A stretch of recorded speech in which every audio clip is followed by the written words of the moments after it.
So for the 3.25 patch notes rundown, this is genuinely going to be a speed run. There is so much in here, 30,000 words, I think is what they said, that I'm not going to be able to go over everything. So I have gone through and made notes on every single important feature that I think is listed here, and we're just going to go through. So if this video helps you out, make sure to give this video a like, consider subscribing for more content like this, and let's get through these patch notes. So first off, we've got a bunch of new skills. These new skills are going to be mainly the replacement for counterattacks. It's going to be like new retaliate type skills where you either need to block or get hit, and it gives you a new ability that you can use for only a few seconds, and these abilities tend to be very powerful, and then they have a cooldown after that. There are like keystones and nodes on the tree related to this particular new type of skill. Next on the list is we do have a bunch of new chisels. So these are Maven's chisels. I don't exactly know how you get them, but probably from some higher end content, they're going to give you different kinds of quality on your maps.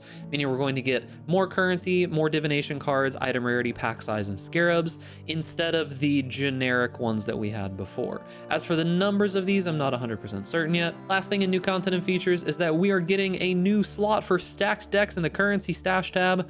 No more having to fill up the bottom portion of your stash tab with stacked decks. They have their own guaranteed spot now. Next is going to be melee improvements. So melee totems have just been completely removed. Now, most melee skills have been significantly buffed to compensate this. The vast majority of skills got hundreds of percentages of increased like damage effectiveness of base damage and normal damage to work around this. And they've refunded some like MTX and things like that for certain things. There is a bunch of changes that happened with this. But the TLDR, they buffed most melee stuff and got rid of the totems. Beyond that, banners have been reworked. These banners now have no reservation cost. They're free, but you do have to get these stacks of valor, which you can only get through melee combat. When you get the stacks of valor, you'll place the banner on the ground. It's in general more powerful than it was before, but the buff is temporary. In general, this seems like an okay change. There are some worries about how these banners are going to function with, you know, like the lost stats that we had from before, especially early on, but I think overall this will probably be a net positive for the game. Another big change to melee is that rage has pretty much been completely reworked. It no longer gives any of the previous stats, it just gives 1% more attack damage per rage gained with a maximum of 30. And most sources of rage no longer give you that like, you can only gain rage every 0.1 seconds and you gain like 1 rage per 0.1 seconds. There is just a global cooldown now on how often you can gain rage, and all of those sources that used to give you like individual cooldown based ones simply give you more rage on hit per that global cooldown. So like a pair of gloves implicits might just give you 3 additional rage on hit, and you can get that every 0.5 seconds. Realistically, I imagine you'll probably be able to get up to like about 10 rage-ish at fully invested per 0.5 seconds, so you should be able to generate a lot of it very quickly. Next big change is going to be that tinctures have been added into the core game. They have been pretty massively changed. Apparently there are going to be unique tinctures is what it says here, but tinctures are now a melee only mechanic unless you are using the keystone from the new Warden Ascendancy, which is replacing the Raider. We'll talk about that later. You can have 1 tincture at a time, and they do have this stacking debuff now called Mana Burn. Essentially what this does is that while the tincture is active, you will slowly drain mana at a faster and faster rate, and when you are out of mana, the tincture deactivates and then goes on cooldown. All tinctures will go on cooldown at the same time. There are some ways that you can turn this into a life reduction buff where you keep losing more and more and more and more life until you eventually run out, but in general, I'm not exactly sure how I feel about tinctures. We're really going to have to see how it feels with the ramping mana degen and how powerful these are. If we have most of the very powerful mechanics from before, these should still be very good, but they're going to kind of be temporary buffs unless you are playing the Warden, which once again we'll talk about later. Next is going to be retaliation skills. These essentially are just replacing counterattacks. They all require you to get hit or block in some way. They seem relatively powerful, but they have cooldowns, require you to get hit, and only are active for a certain amount of time. This is one of those we're going to have to mess around with it and see how good it is kind of thing, but it should be a pretty easy addition to a lot of builds. I'm not 100% certain that you'll be able to make an entire build out of this, but I'm sure someone will figure out a way. Next, let's talk about in-game improvements. They've done a lot of smaller things this time around. There is a bunch to go over here. We've got a 6th map device slot. There are 5th and 6th slots that are available from the 10-way Maven Invitation and clearing a tier 17 map. You get 1 slot for each of these. Affliction is going to be coming back. It is going to be a random mechanic now. So in tier 16 maps and above, you're just going to be able to find the Affliction League mechanic, but it will have no NPCs in it. On top of that, the Nameless Seer is going to be back. Now, the Nameless Seer is going to have the same unique items that he had before. You'll be able to choose one of them for free, but he's also going to have this option to scry a map. You can always tell that GGG devs play Magic the Gathering whenever I read anything that they do. But what scrying a map allows you to do is it allows you to swap the divination cards that drop from one map with the divination cards that drop from another map, meaning that you can find any particular divination cards that you really want to drop and move them to your favorite map base. On top of that, divination cards are now shown on the map when you hover over it, and they've kind of like shuffled them around a decent amount. So there's probably going to be less of them, but you'll be able to know exactly which ones drop where. Now, alongside the return of the Wildwood, the King in the Mist boss fight, it is back. However, that which was taken is gone, and it has been replaced with the new Perandus Pact. Essentially, Perandus Pact is still in the game. It's been renamed, and now it drops from the King in the Mists. Talking about other League mechanics that have returned, we do have these new Reflective Mists from the Kalandra League. Essentially, they're going to show up randomly in maps. They're either going to provide you an inverted or buffed ring or amulet, or an item that will allow you to apply that to your own ring or amulet. These are just going to be random. They'll pop up occasionally. On top of that, Sentinels are back, and you will be able to find these just randomly inside maps. Once again, they only last for that particular map. You can't pick them up. You simply free them, and then they work for a little bit. One big change is that monsters killed from all League mechanics and all additional content can now drop maps. Previously, if you didn't know, additional League mechanics, meaning things that you got like through the Atlas and such like that, those monsters could not actually drop maps, and only the monsters in the base portion of the game could actually drop maps.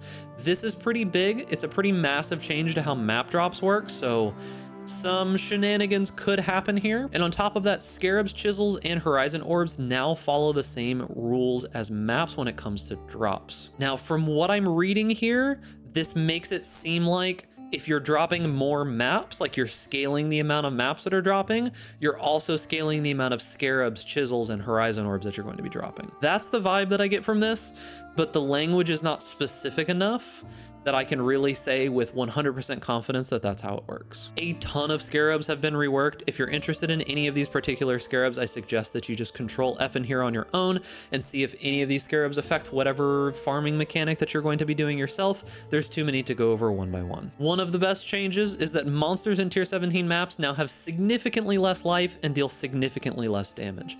Apparently, there was a bug where 2 devs at GGG both independently increased the life and damage that tier 17 maps mobs did, and both of those changes went through, and they never fixed it. So they've changed it now. They're significantly less dangerous than they were before, but they've also kind of readjusted how much loot and such is going to be dropping from them. On top of this, tier 17 maps now will able to be modified with Vol Orbs and Chisels, meaning that those alternative chisels should work for this now, and you should be able to corrupt the maps. And on top of this, some of the modifiers from tier 17 maps have been changed, either removed, replaced, or other. And lastly, in this section, we do have Valdos getting a massive buff to how frequently they drop. Supposedly they're making it so that the same amount of like Mage Bloods and Chase Uniques are going to be pushed into the economy while still providing more Valdos.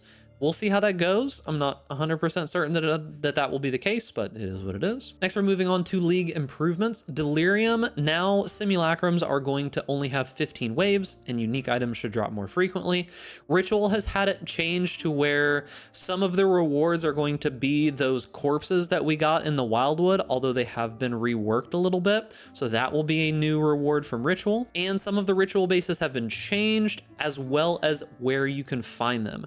You are only going to be able to get the highest tier bases in Ritual in an area level of 83 or higher. Talking about the Atlas changes, there are a bunch of extra changes in here specifically. Make sure that you check to see if this affects your Atlas strategy. There will probably be an Atlas revealed at some point when we get the Atlas information on either Path of Pathing or something else, and then we can probably look at what all the changes are there. However, the one biggest and most impactful change is that Back to Basics is gone. In my mind, this is a good thing. Back to Basics was way too difficult and way too rewarding for what it was. It removed most interesting things that you would even do on the tree, made it so that there was no reason to interact with any league mechanics. You just always went back to basics. You always farmed the same things, and it was honestly pretty boring.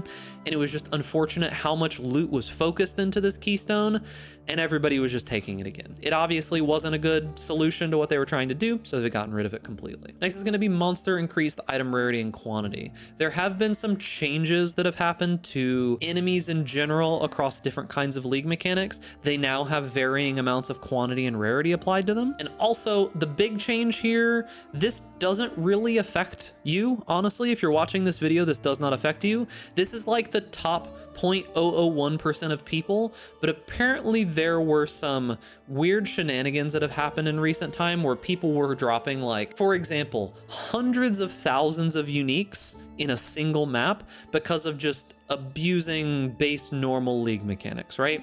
So the vast majority of you are not affected by this, but they have made it so that those kinds of things don't happen so frequently. And a huge change, one that I've been wanting for a very long time, is that player quantity on gear has been removed. No longer are things going to be scaled as basic Magic Find characters where you just equip a full set of unique gear and go out and get 10 times the amount of loot. That's simply not the way that it works. This is something that I've been wanting for a very long time because it has always negatively impacted the way that people play this game, in my opinion. Making your character weaker and weaker and weaker and weaker and weaker to get more and more and more loot kind of goes against the whole idea of Path of Exile, where the idea is that you're supposed to be making your character stronger. So now rarity will still exist on all of these pieces of gear, but it's going to be more of like just a little bonus that you have on your character that you add to like rare pieces and such occasionally, and quantity is pretty much completely gone. Now, notably, one of the most insane changes in this entire list, and I don't know what GGG is thinking, but Ventor's Gamble no longer has negative 10 to 10% increased quantity, as negative 15 to 15% increased mana reservation efficiency of skills. This item is gonna be ridiculous if I'm gonna be honest with you. Next is player balance. There have been a ton of changes to corpses. I am not well enough equipped in how corpse mechanics work. As far as I can tell, this is a across the board massive nerf to any detonate dead or corpse shenanigan type mechanics where you explode the corpse and do damage. Corpses no longer benefit from map mods. The chance to have higher level corpses or the corpses that you even want has been reduced. There's like a whole bunch of changes that have happened here. Look for someone who is more well-versed in corpse mechanics and have them explain it to you if you're interested in all of what's happening here. Beyond that, endurance charges now are going to gain additional elemental damage reduction per endurance charge instead of elemental resistances. This is honestly a pretty big buff. Like, just additional elemental damage reduction per endurance charge is pretty huge, especially if you have a lot of them. And a pretty unassuming change that could be pretty massive for anybody who does use one of these skills.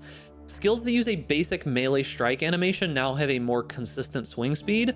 This is a massive change to how the play style and feel of these abilities is going to work. You will know this when you see it. All right, we've got skill gem changes. There's way too many of these. There's no way that I can possibly go through every single one. So I have decided to write down all the ones that I think are either very interesting or are relevant to things having to do with my content.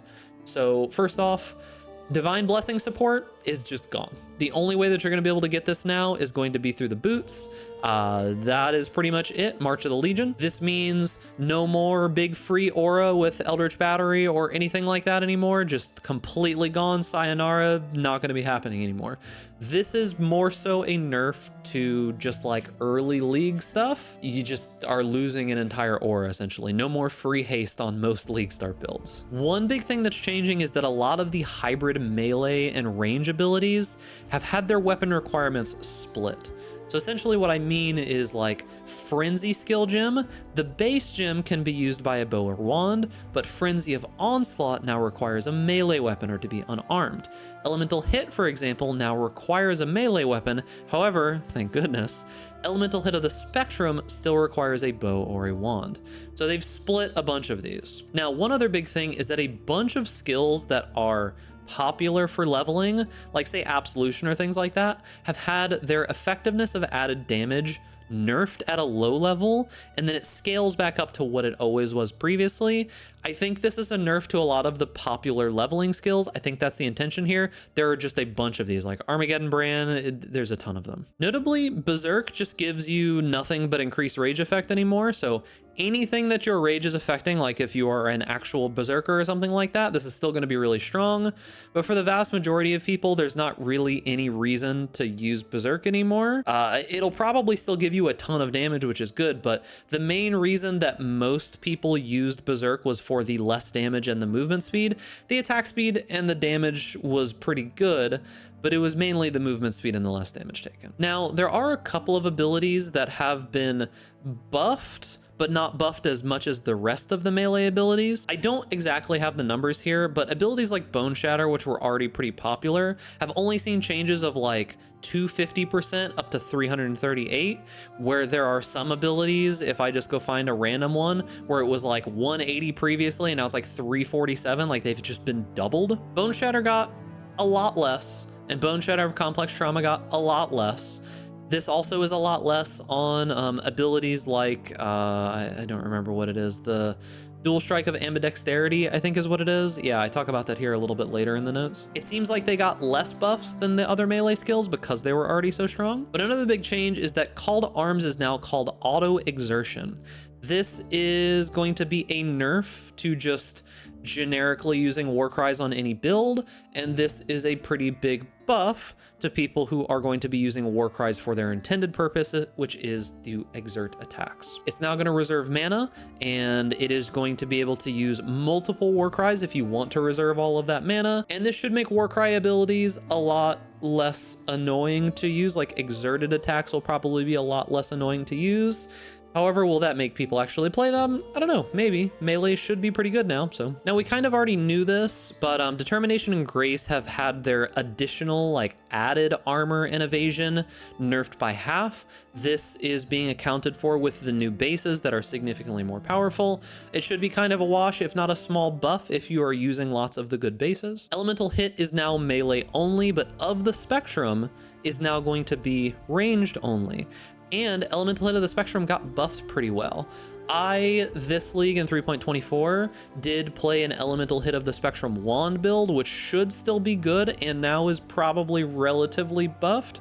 As for how buffed it is, I'm not 100% certain because a lot of things have shifted around, but this is probably what I'm going to play for League Start, is I'm going to go some kind of like Lightning Arrow into Elemental Hit of the Spectrum into Wand Elemental Hit of the Spectrum, and then we'll see where we go from there. Flesh and Stone notably no longer causes like the blind or less damage or anything like that.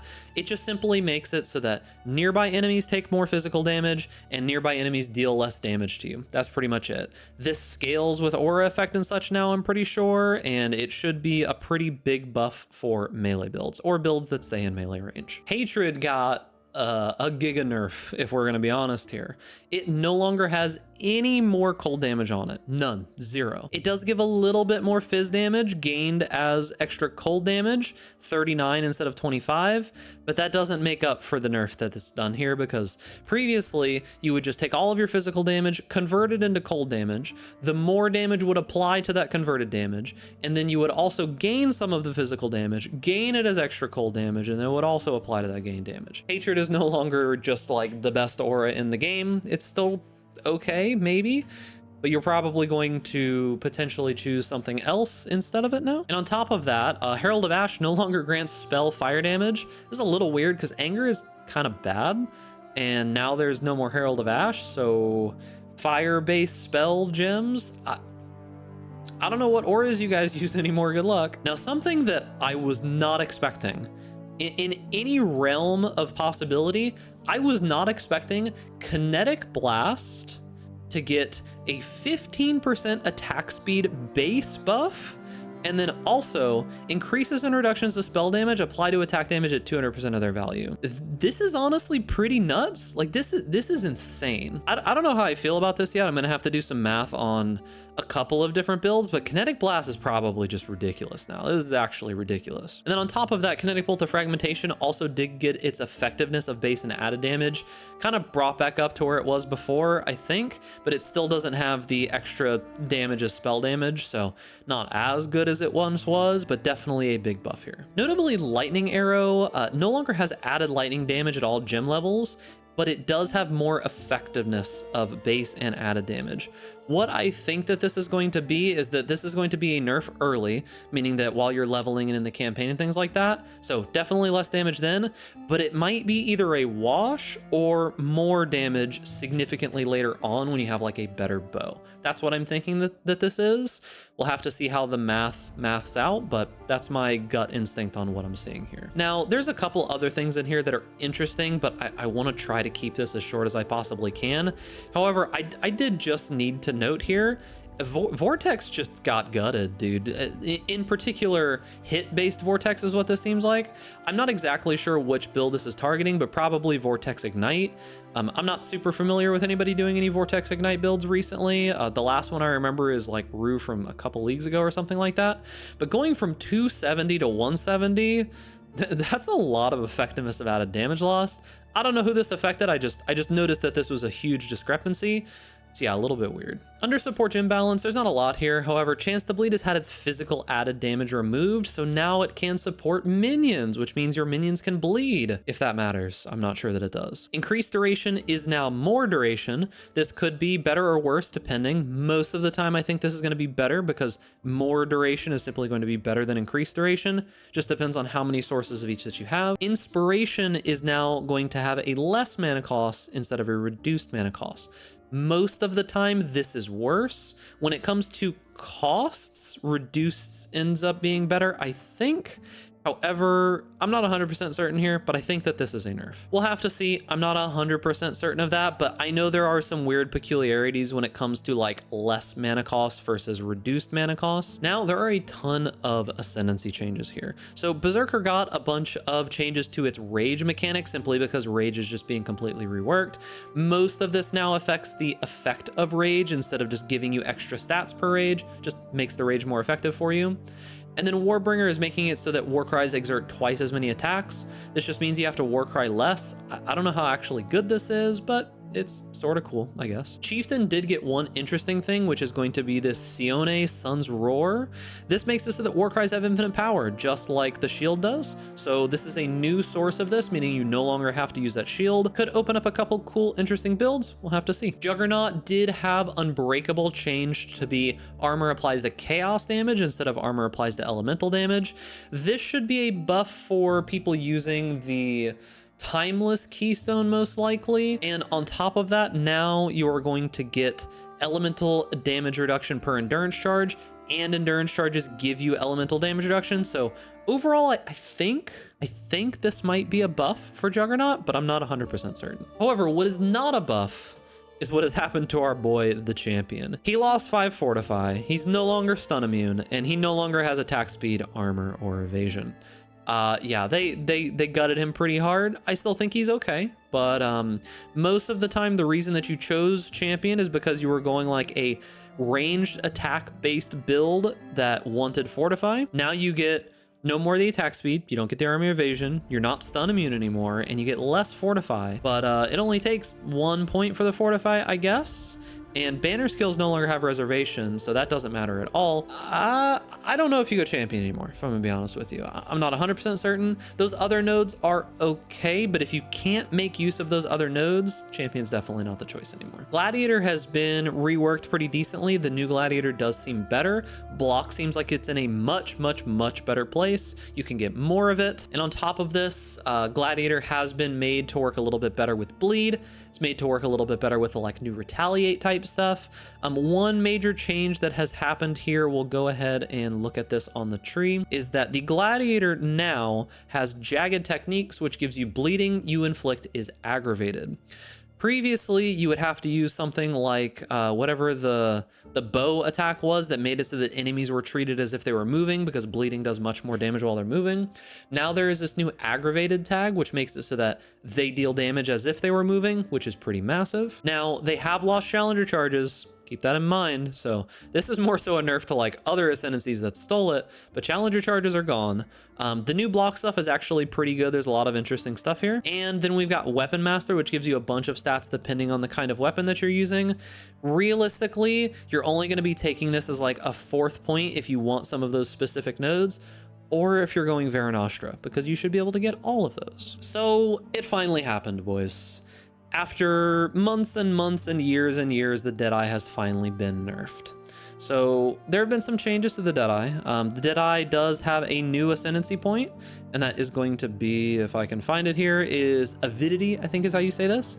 Gives you more accuracy per frenzy charge. You gain a frenzy charge each second while you're moving, and +1 maximum frenzy charges. Will you take this over the other options? Almost surely no, because Gathering Winds, while it has been nerfed, it's now 10% increased effect per Gale Force instead of 15. Gathering Winds is really strong, Far Shot is really strong, Endless Munitions is really strong, and Focal Point is still insanely strong. I can see people taking Avidity if they're particularly doing a Frenzy Charge stack build, or if they're playing a Deadeye but don't need projectiles. If you don't need projectiles, this node is actually pretty good. +1 max frenzy, a source of frenzy charges no matter what you're doing, and more accuracy, all good stats. However, Far Shot is now 30% more damage to targets at maximum range, and no reduction in damage close up. So this has lost 30% more damage at range. That's pretty massive. However, you are now going to be doing full damage when you are up close to stuff. Well, not full damage, but you're not going to be doing less damage. So this is okay, but we'll see. Interesting, but Deadeye finally caught an actual real nerf. 5% effect on Tailwind and 30% more damage from Far Shot. If you're playing a projectile-based attack build, probably still going to be a Deadeye most of the time, though. All right, then the next thing we're going to talk about is the Warden. This is the new ascendancy that replaces the Raider. So this is a tincture and elemental ailment based ascendancy. So we've got 3 tincture nodes over here on the right. We have tinctures can apply to ranged weapons. We have you can have an additional tincture, as well as tinctures will burn your mana slower, and you'll also be able to retain the effect of the tincture after it's been deactivated. These are all kind of cool. This one is probably one of the more interesting ones. However, if you're playing a ranged weapon build, you're probably going to have to take this. We have to see how strong the tinctures are before I can really tell you whether or not this is good, but we'll see. On top of that, we do have Barkskin back and Lessons of the Season, which gives you some more like suppression and stuff for Barkskin. And then we've got these elemental ailment nodes. This basically makes it so you can massively stack shocks for more damage. This makes it so that you can stack smaller stacks of freeze, which are going to be called Hoarfrost, and these allow you to build up towards a freeze. This will be particularly good against bosses.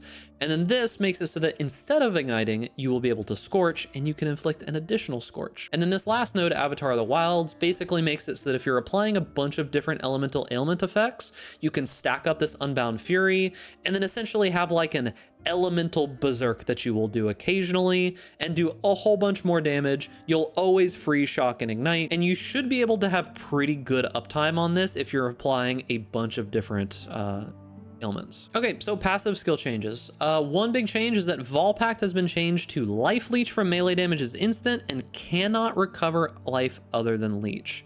One thing to be super aware of with this change is that there are a couple items that provide Volpact on them. Particularly the one is the PhD shield. This, in my opinion, puts a pretty big hamper on any ranged PhD shield builds, kind of like the one that I was playing this league.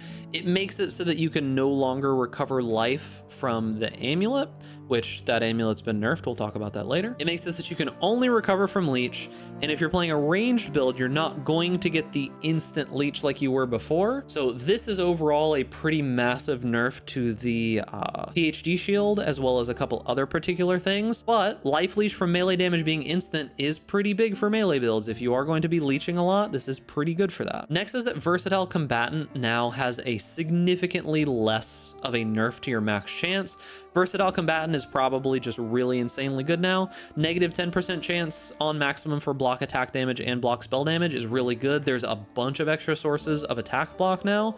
you should be able to take this pretty much always and get, what, 65 pretty easily. On top of that, Warlord's Call is now once again call to arms, and it makes it so that war cries don't affect you anymore. They just affect your allies, and they last 100% more. So if you're playing like a build that has a bunch of allies, whatever those might be, you could take this. If you don't want them to affect you anymore, should be okay for that. Perfect Agony has also been pretty massively changed. It just makes it so that instead of scaling damage over time multiplier on a ailment based build, you can just scale critical strike multiplier instead, and that will apply to your damage over time multiplier. It still makes it so that critical strikes don't deal extra damage, but it makes it so that non-critical strikes cannot inflict ailments. So this could be pretty good for things like the assassin, or if you're trying to go bleed or things like that, I'm pretty sure, because you won't have to have 100% crit chance on bleed. You just want to get the biggest bleed that you possibly can. There should be some interesting stuff that can be done with this. There's a ton of other smaller changes that you'll see here, like there is a bunch of them. Check to see if anything affects your particular build. Too many to go over here in this video. Under unique item changes, Adorn has been massively nerfed, both in availability and power.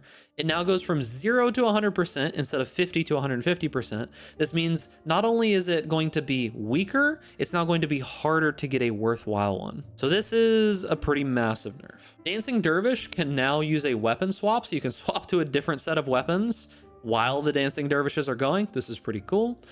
As I said previously, Defiance of Destiny is getting a pretty massive nerf, 10 to 20% instead of 25 to 35%, and this no longer will work with the PhD shield, unfortunately, but any other use of it, it's probably still pretty good. I wouldn't say there's any reason not to use it for the same circumstances as before, it's just not as oppressively strong as it was. There's a bunch of other changes here, but most of them aren't that relevant to anything that I have to think about.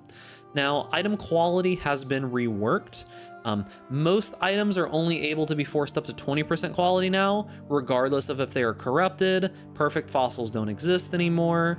You're not going to be able to really go over 20% quality. However, 20% quality on weapons and armor is now a more multiplier instead of an increase, so it's significantly stronger, but you can't really get up to 30. Now, non-gem items can generate with a random quality up to 30. This is going to be super hard to get, but it can happen occasionally. And on top of that, most armor, evasion, and energy shield types have had more powerful bases added alongside this, so you should be able to get significantly more armor, evasion, and energy shield just in general. Another thing is that most sources of Fizz taken as elemental chaos have been removed. The vast majority of them are gone. All the easy ones, like on the tree and things like that, those are all gone. As for what unique still have them, it seems like the chest pieces still have them as far as I can tell. And beyond that, it's like, I think there's a chest piece Eldritch implicit, but most of the rest of them are gone. Like, it's gone from the flask, it's gone from the Watcher's Eye mods, it's gone from most places. And then lastly, in the item changes, a ton of different items have had their just base attack speed and base crit significantly buffed.